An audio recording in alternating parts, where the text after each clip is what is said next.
Good day viewers! Bago ang lahat, kung bago ka pa lang sa channel ko ay huwag mag-atubiling mag-subscribe. Ayan, magandang araw sa lahat ng mga business-minded dyan. Ang topic ko today is super basic, kaya excuse po sa mga advanced learners dyan. This video is not for you, char. Pero pwede nyo ipasa ang video na ito sa mga kakilala nyong interested mag-rush ID printing business pero hirap sa Photoshop. Yes guys, tulungan po natin sila kaya ipasa nyo ang video na ito. Okay? So without further ado, let's start this basic tutorial. And guys, so magbubukas tayo ngayon ng MS Word. So basic na basic ito kaya sana masundan nyo. So blank document.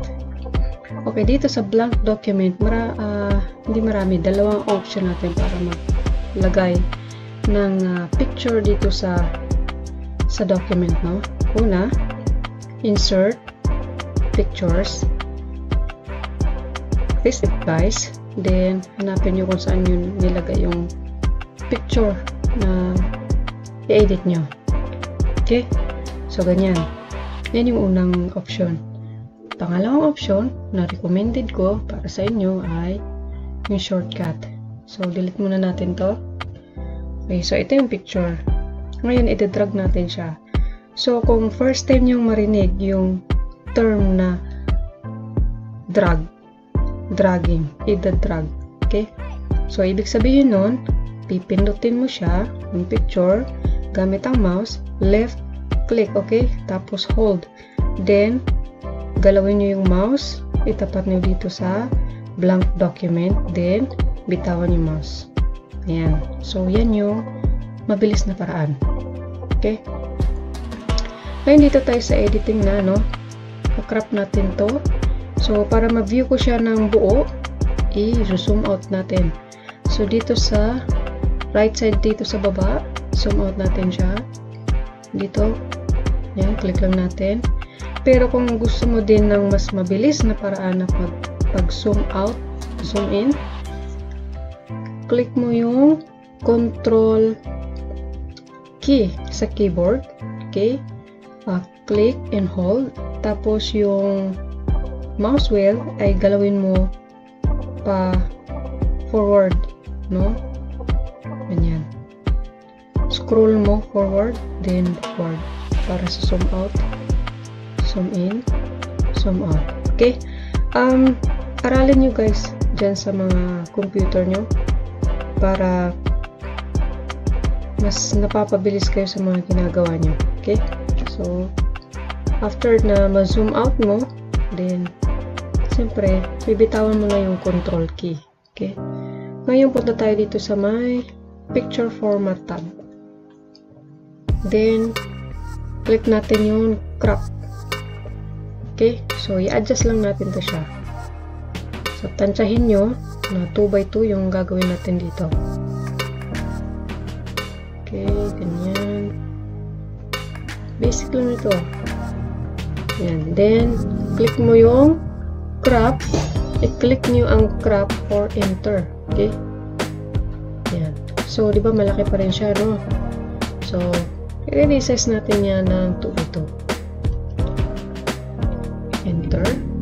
So, kita nyo yung sa taas niya, yung height niya is 2.17. So, gusto ko magpantay sila, no? Na hindi ko na to i-edit. So, punta tayo dito sa arrow na to. Click nyo yan.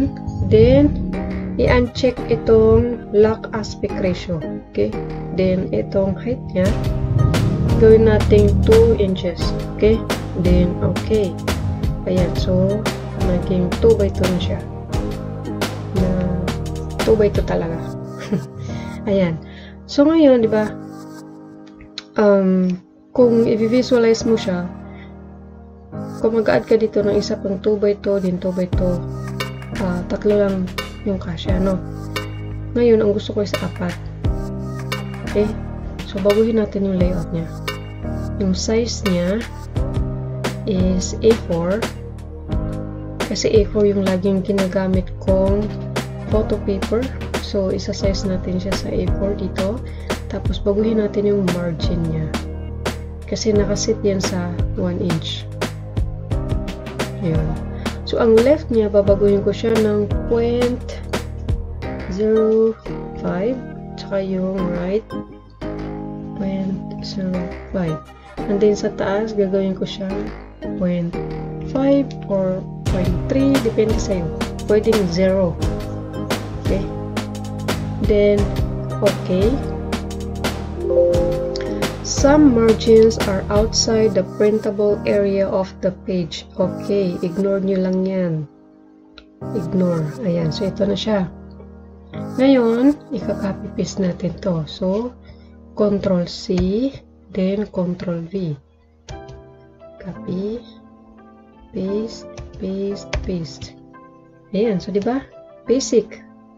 Ngayon, kung gusto mo naman is lagyan ng 1 by 1 dito sa baba niya. Okay, click natin yan, then copy, paste. Copy, paste. Yan.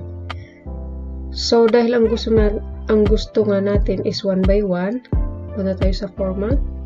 Baguhin natin to ng 1. Dito 1. Enter. Ayan, so 1 by 1. Okay, so copy.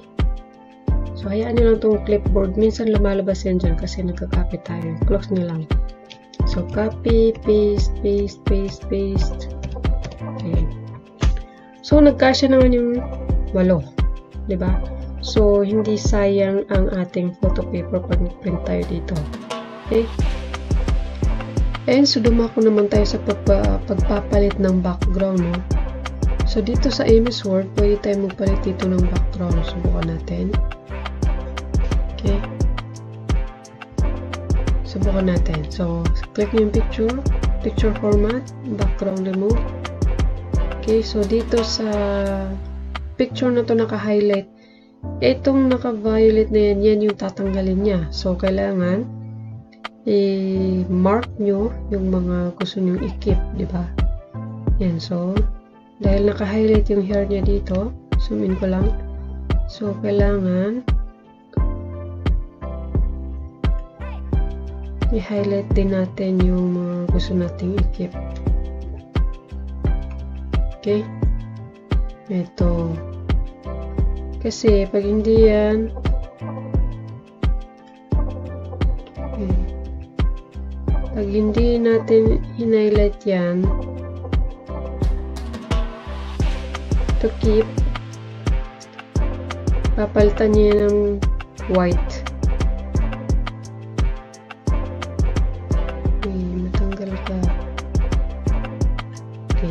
So, ayan, huwag natin patagalin, okay? Keep changes, ayan. So, kita nyo yung pag-edit sa kanya. Itong mga basag na yan sa gilid. Yun yung term ko, sorry.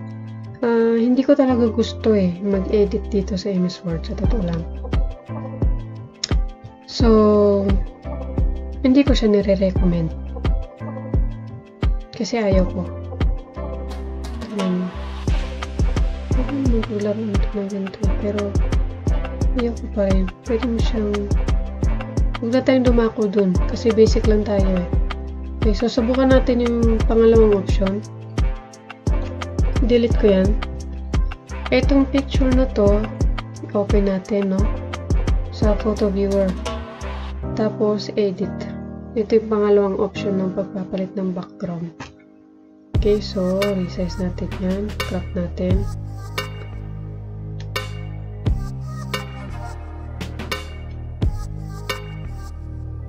Yan. Tapos background tab. So automatic i-read niya yung background niya kasi papalitan niya. Ang problema dito, baka iba yung program na ginagamit nyo, yung software nyo, baka magkaiba tayo, hindi nyo masusundan to, pero sana parehas tayo, no? Then replace. Okay, so ayan, palitan na yung background niya. So kung ayaw nyo makita ito, yan, zoom in natin. Punta tayo dito sa may background brush, then add mask. Okay, highlight nyo lang, drag nyo yung mouse, left click, then ang tawag gamit ang mouse. So, huwag natin patagalin. Sample yan, okay? Replace. Yan. Then, save. So, ayun siya guys. Ito yung pinalta ng background.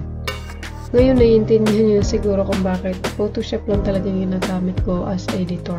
So, meron din namang mga editor na online. Yun nga lang, online. So, matagal siya pagka picture yung kailangan natin i-edit, diba? Kailangan malakas yung signal mo. Pagka ganun. So, kung hindi malakas ang signal mo, magtsatsaga ka sa itong tutorial na to. Kasi ito yung kumaga mano-mano. Diba? Pero kung sanay ka na dito, hindi ka mahihirapan. Kasi sanay ka na diba? So, pag ganito na white background na siya, para hindi ka mahirapan sa pag-cut nito, kailangan lagyan natin siya ng border. Ko lang dito, format, then picture border, para meron siyang palatandaan pag ikakat natin siya. So, depende sa inyo kung gaano kakapal. Pwede manipis lang, anong kulay. Yan. Pwede nyo siyang laro-laruin lang. Okay. Dito lang sa manipis, then copy paste. Okay. Ngayon,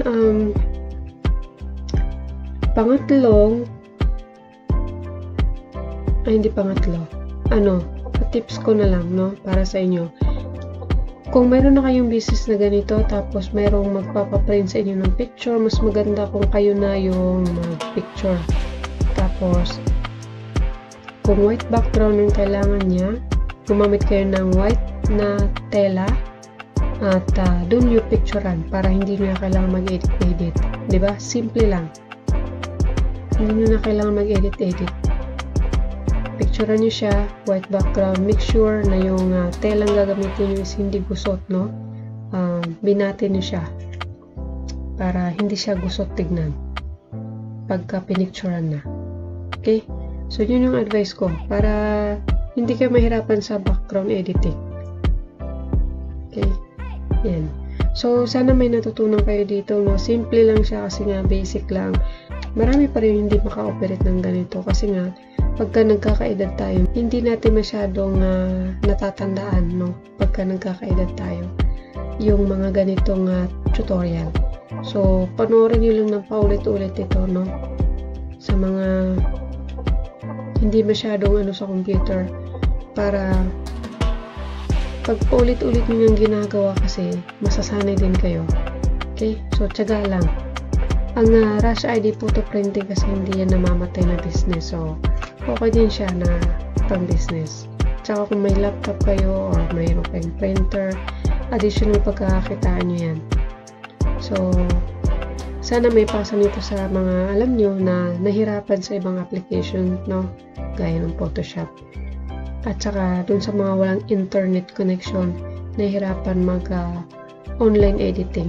Okay? So, dito lang tayo sa mano-mano para huwag natin pahirapan yung sarili natin masyado.